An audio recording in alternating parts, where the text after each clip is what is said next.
அவங்க மருத்துவமனைக்கு அவரை கொண்டு போனார்கள். கொண்டு போயிட்டு அட்மிட் பண்ணாங்க. அட்மிட் பண்ணிட்டு அந்த ஆக்ஸிஜன் அந்த ஓஸ்லாம் போட்டாங்க. அப்புறமா யூரின் ஓஸ் போட்டாங்க. அந்த மூக்குல ஒரு ஓசு இதெல்லாம் போட்டு அவரு சாயந்தரம் ஈவினிங்கே நான் போய் பார்த்தேன். அதெல்லாம் இருந்தது. அப்போ ஒரு 7 மணிக்கு மேல வந்துட்டு அவங்களுக்கு டாக்டர் வந்து சொல்றாரு, "அவருக்கு ரொம்ப முடியல. ரொம்ப கிரிட்டிக்கலா இருக்குது" அப்படின்னு சொன்னாரு. அவங்க பசங்கள்லாம் வந்தாங்க. எல்லாம் ஒரே அழுவாச்சு. குடும்பத்தில ஒரே குழப்பம். அப்போ அவங்க சொல்றாங்க, "ஒரு 7 நாள் வைக்கணும். நாங்க இந்த தொண்டையிலலாம் அ ஹோல்ஸ் போட்டு அது சளியெல்லாம் எடுக்கணும். ஆ அதுவும் நம்ப கேரண்டி சொல்ல முடியாது." அப்படின்னு சொல்லுவாங்க. "இல்ல இங்கேயே ட்ரீட்மெண்ட் பண்றீங்களா? இல்ல வெளியில கொண்டு போய் ட்ரீட்மெண்ட் பண்றீங்களா?" அப்படின்னு அவங்கள கேட்டாங்க. அவங்களுக்கு எதுவும் சொல்லாம அவங்க எல்லாம் ஒரே அழுகாச்சியா இருக்காங்க. ஒரே அழுகு குரல். அப்புறமா அவரு மகனுக்கு சொன்னேன்.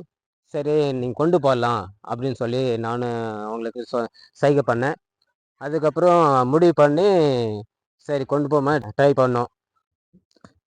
சரி ஜான்சன்ஸ் கொண்டு போலாம்னு சொல்லி அவங்க ஏற்பாடு பண்ணாங்க. சரி வீட்டுக்கு போயிட்டு கன்சல்ட் பண்ணிட்டு போலாம் அப்படின்னு சொல்லிட்டு அந்த டாக்டர் கிட்டயும் பேசணும். அந்த டியூப்பெல்லாம் எடுக்கவே மாட்றாங்க. அந்த ஆக்ஸிஜன் டியூப்பு ஆக்ஸிஜன் மட்டும் எடுத்தாங்க. யூரின் டியூப்பு அதெல்லாம் எடுக்க மாட்டாங்க. "நீங்க அங்க போய் ட்ரீட்மெண்ட் செய்றீங்களே, எதுக்கு?" அப்படின்னு சொல்லி சொல்றாங்க. அவங்க கையெழுத்து வாங்கிட்டாங்க. "வழியில என்ன ஆகுமோ தெரியாது. போற வழியில என்ன ஆகுமோ தெரியாது. நாங்கள் அதுக்கு பொறுப்பு இல்லை" அப்படின்னு சொல்லிவிட்டார்கள். கையெழுத்து கூட வாங்கிட்டாங்க. அதுக்கப்புறம் நாங்க போயிட்டு அந்த ரிமூவ் பண்றது இந்த ஆக்ஷன்னால ரிமூவ் பண்ணி எடுக்கிறதுக்கு போம்போது, அதெல்லாம் ரிமூவ் பண்ண உடனே அவரு எழுந்து உக்காந்துட்டாரு. பல்ஸ்லாம் போயிட்டுருக்குன்னு சொன்னாங்க. "அ முடியாது.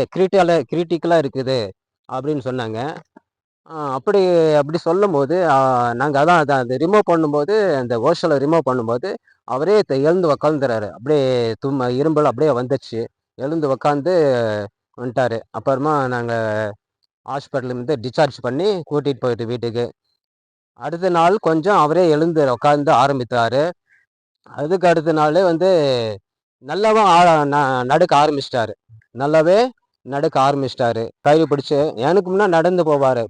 முன்ன எப்படி நடந்து போவாரோ, அப்படி பழைய மாரி அ நடந்து போறாரு. எனக்கு முன்ன நடந்து போறாரு. ஆண்டவரு அவர்களுக்கு சுகத்த கொடுத்திருக்கிறாரு. அவங்க வந்து பிள்ளைகள்லாம் வந்துட்டாங்க. வெளியிலேருந்து பிள்ளைங்கலாம் வந்துட்டாங்க. ஆண்டவர் குடும்பத்தை ஒன்று சேர்த்தார்.